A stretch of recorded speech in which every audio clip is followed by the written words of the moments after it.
हाँ, कन्या राशि वालों, कैसा रहेगा आपके लिए जून का महीना?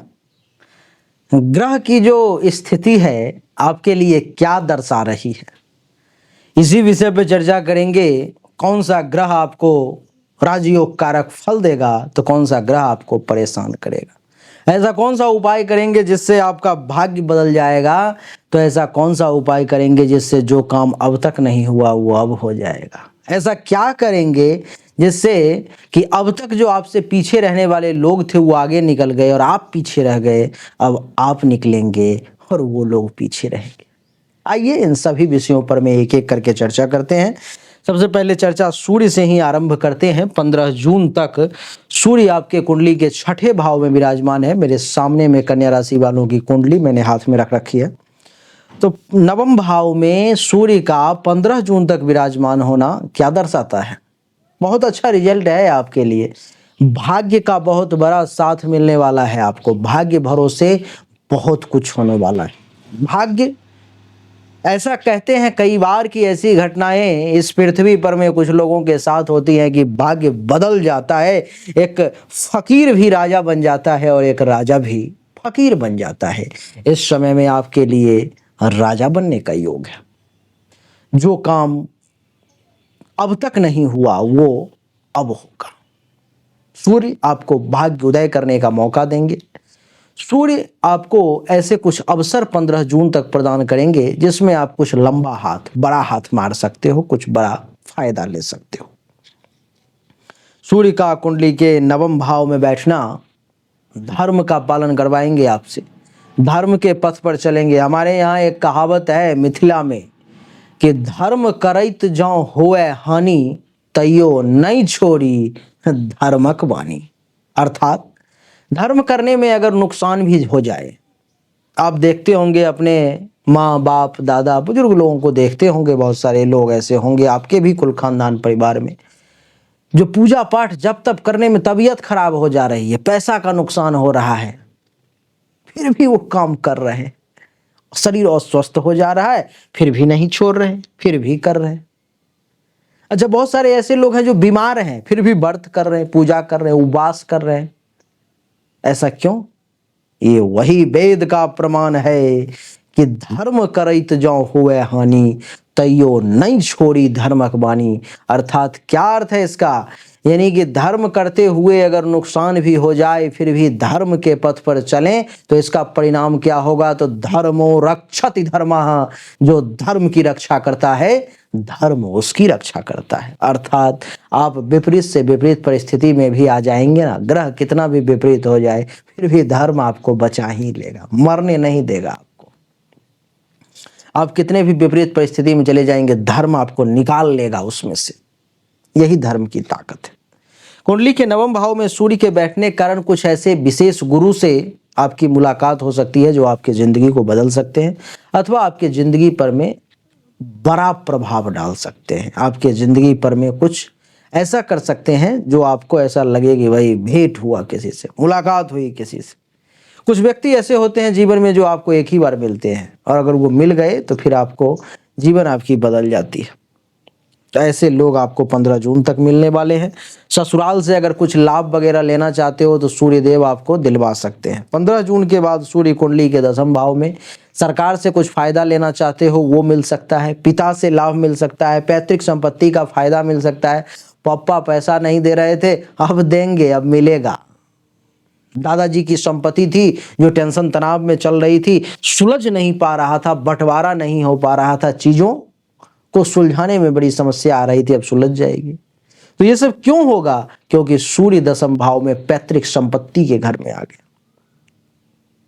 पिता के साथ मतभेद, मनभेद, मतमुटाव, वाद विवाद की स्थिति चल रही थी। प्रभु कृपा से, सूर्य नारायण कृपा से 15 जून के बाद उन सब में बहुत प्रबल तौर पर में राहत देखने को मिलेगी। मान सम्मान प्रतिष्ठा भी खूब बढ़ेंगे और विदेश का मालिक भी है सूर्य जो 10वें भाव में बैठा हुआ है। 15 जून के बाद जो लोग जन्म धरती से दूर जाकर के धन कमाना चाह रहे थे, कहावत है भैया कलयुग में कि बाप बड़ा ना भैया, सबसे बड़ा रुपया। पैसा अगर है तो आपके पास सब कोई पूछेगा, पैसा नहीं है तो सबसे बेवकूफ आप ही हैं, सबसे बुद्धू आप ही हैं, आपके पास कोई ज्ञान नहीं है, चाहे आप महाज्ञानी क्यों ना हो। तो इस समय में आपको पैसा वैसा भी खूब आने वाला है, विदेश से जो लोग जुड़े हुए हैं उनको खास करके। मंगल देवता जो हैं सिंह राशि में कुंडली के 12वें भाव में आने वाले हैं। तो 12वें भाव में आ जाएंगे 7 जून को। तो छोटे भाई बहन से कुछ टेंशन तनाव हो सकता है, छोटे भाई बहन के साथ संबंध थोड़ा सा खराब हो सकता है। ऑफिस में हो सकता है आपसे जो जूनियर अधिकारी हों उनको कुछ विशेष डांट दें, कुछ विशेष ऐसी बातें कह दें जिससे उनका मन उदास हो जाए, ऐसा संभव है। तो थोड़ा सा परेशानी बन सकती है। और फिर आपकी जानकारी के लिए बता दूं कि मंगल अष्टम भाव का भी मालिक है, यानी कि गूढ़ रहस्य का विषय है अष्टम, रिसर्च का विषय है अष्टम, और मंगल इसका मालिक होकर के द्वादश भाव में बैठा हुआ है। घर से बाहर किसी दूसरे देश विदेश में बैठ करके इस समय में जो आप रिसर्च करेंगे वो दुनिया पर छा जाएगा, वहां पे आप एक वर्चस्व बना लेंगे और आपकी रिसर्च दुनिया के काम आएगी। बुध जो है सो मिथुन राशि में कुंडली के 10वें भाव में है, प्रथम भाव का मालिक होकर के 10वें भाव में, यानी कि अपने आप को आप पिता को समर्पित कर दिया आपने कि पापा जी, पिताजी आप जैसा कहोगे मैं वैसा ही करूंगा, यानी कि अपने आप को पिता के समर्पण में डाल दिया। अब आपको इस समय में अच्छा यही होगा, उसमें भी खास करके 6 जून के बाद, कि पिता के साथ राय मशवरा करके, राय विचार करके अगर आप काम करें तो आपके लिए बेहतरीन रहेगा, अच्छा रहेगा।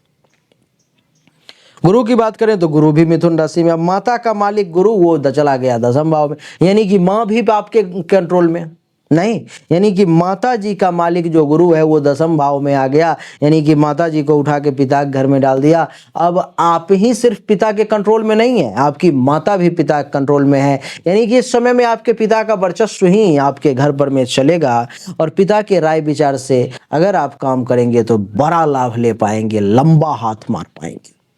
ये देवगुरु बृहस्पति का विशेष परिणाम है। आपकी पत्नी भी आपके पिता के घर में, यानी कि इस समय में तो भैया आपके फैमिली के तो ऐसे भी बॉस आपके पिता ही होने चाहिए, लेकिन अगर नहीं भी हैं तो इस समय में पिता को ही बॉस बनाए, क्योंकि आप स्वयं पिता के घर में, आपकी माता पिता के घर में, आपकी पत्नी पिता के घर में नहीं, यानी कि आपके घर के जितने लोग हैं वो सब पिता के घर में, कम से कम आप 4 लोग तो एक जगह पर में हैं। तो पिता को सुप्रीम बनाए, पिता के बातों को सुने, पिता जैसा कहते हैं अगर उस मार्ग पर में चलेंगे तो ये समय आपके लिए ज्यादा अच्छा रहेगा। शुक्र की बात करें तो शुक्र अष्टम में है। इस समय में ज्योतिष में थोड़ा सा गहरा रिसर्च हो जाएगा, जानने की, वीडियो देखने की, सीखने का विशेष प्रयास करोगे। इस समय में कुछ तंत्र मंत्र वगैरह, भूत प्रेत वाली कहानियां वगैरह भी, इन सबको भी जानने की इच्छा जागृत होगी आपको। आपके मन में इस समय में शौक, लग्जरी में पैसा खर्च करने का विशेष हो सकता है। जो लोग अपने घर से दूर हैं, कहीं विदेश में हैं, दूसरे राज्य में हैं, दूसरे देश में हैं, तो उनको भाग्य का विशेष साथ मिलेगा, क्योंकि भाग्य का मालिक अष्टम भाव में और धन धान्य संपत्ति का मालिक अष्टम भाव में, यानी कि विदेश में बैठ करके मोटा पैसा कमाने का योग बन रहा है। जो लोग विदेश में हैं या अपने जन्म धरती से दूर हैं उनके लिए बड़ा चमत्कारिक और बहुत अच्छा समय मैं देख पा रहा हूं। इतना ही नहीं, आपकी जानकारी के लिए मैं बता दूं कि शनि जो है, शनि वो मीन राशि में है, 7वें भाव में। शनि मीन राशि में, यानी कि आपका बच्चा आपकी पत्नी के कंट्रोल में, यानी कि आपके बच्चे का मालिक शनि है और वो आपके पत्नी घर में आ गया, यानी कि आपके बच्चे को आपकी पत्नी से, यानी कि बच्चे को माँ से ज्यादा लगाव हो जाएगा। माँ की सारी बात सुनेगा आपका बच्चा, अथवा लड़की है तो सुनेगी। माँ के साथ अच्छा ट्यूनिंग बैठेगा बच्चे का इस समय में। इस समय में आपका भी खुद का जो विद्या बुद्धि है वो पत्नी के कंट्रोल में है। इस समय में आपको पत्नी अथवा पति, जो भी आपके पार्टनर हैं, आप पुरुष हैं महिला हैं उस हिसाब से देख लें, आपके पार्टनर जो हैं सो बड़ा ज्ञान देंगे आपको, बुद्धि देंगे, और उस बुद्धि का आप प्रयोग करके अच्छा लाभ ले पाएंगे। लेकिन कई बार आप फंस भी सकते हैं, और जब फंसेंगे तो ब्लेम पार्टनर को करेंगे कि तुम्हारे ही कहने के कारण ऐसा हुआ, तुमने ऐसा कहा था इसलिए ऐसा हुआ। ऐसा आपको सुनने को मिल सकता है और ऐसा आप बोल भी सकते हैं। तो शनि जो है सो अच्छा ही है, बुरा नहीं है। थोड़ा सा पत्नी बीमार पड़ सकती है, ऐसा मैं देख पा रहा हूं, या पति बीमार पड़ सकते हैं। राहु कुंडली के छठे भाव में है तो कुछ पेट से संबंधित इशू आपको परेशान कर सकती है, पेट से संबंधित समस्या जो है सो आपको परेशान कर सकती है। केतु जो है सो कुंडली के 12वें भाव में है तो कुछ खर्चा ज़्यादा होता हुआ मैं देख पा रहा हूँ, हल्का फुल्का धन हानि वगैरह का भी योग देख पा रहा हूँ, तो उन सब पर मैं थोड़ा काबू करेंगे तो बढ़िया रहेगा। और कन्या राशि वाले, अगर आपको ऐसा लगता है कि आप जितना परिश्रम कर रहे हो उतना परिणाम नहीं मिल पा रहा, आपसे कमज़ोर लोग आपसे आगे निकलते जा रहे हैं, जहां पर आपको होना चाहिए था जिस पोजीशन पर में, जिस चेयर पर में, वहां पे कोई और है, अगर आप ऐसा महसूस कर रहे हो तो कुछ लोचा है, कुछ परेशानी है। क्या परेशानी है? क्योंकि आपको भाग्य का साथ नहीं मिल रहा है, उसे भाग्य का साथ मिल रहा है, तो अपने भाग्य की जांच करवाओ, अपने कुंडली की जांच करवाओ। जीवन में जिस जगह पर पहुंचना चाहते हो उस जगह पे नहीं पहुंच पा रहे हो तो कंसल्टेशन करो, काउंसलिंग करो, बढ़िया अच्छा ज्योतिष के साथ बैठो, बातचीत करो, फोन कॉल पे, वीडियो कॉल पे, सामने से ग्रहों को समझने की कोशिश करो। जो ग्रह आपके साथ खेल रहा है आप उस ग्रह के साथ खेलने की कोशिश करो, उस ग्रह के अनुसार चलो, देखो कैसे चमत्कार होता है। किसी जगह पे बाढ़ आया और अगर आप पानी के धार के साथ उधर ही बहते हुए चले जाओ तो बहुत दूर चले जाओगे, लेकिन पानी की विपरीत दिशा में बहने की कोशिश करोगे, नहीं जा पाओगे, संभव नहीं है। तो इसीलिए ग्रह की दिशा में जाने की कोशिश करो, ग्रह के अनुसार चलने की कोशिश करो, चमत्कार होगा जीवन में, बहुत कुछ हासिल कर लोगे जो नहीं सोचा होगा। तो काउंसलिंग करने के लिए, कंसल्टेशन करने के लिए अपनी जन्म तारीख, जन्म समय, जन्म स्थान के साथ दोनों हाथ के हथेली का फोटो सामने दिए गए नंबर पर में भेजें। जो शुल्क होगा जमा करेंगे, आपको देखने के बाद कॉल किया जाएगा, बताया जाएगा एक एक पॉइंट 100% एक्यूरेसी के साथ। अच्छा लगा तो वीडियो को लाइक करें, शेयर करें, चैनल को सब्सक्राइब करके इसके बेल आइकन के बटन को दबाएं। एक बार फिर से आप सभी का बहुत बहुत धन्यवाद। Thank you so much. जय हिंद, वंदे मातरम। बोलिए राधे राधे, राम राम।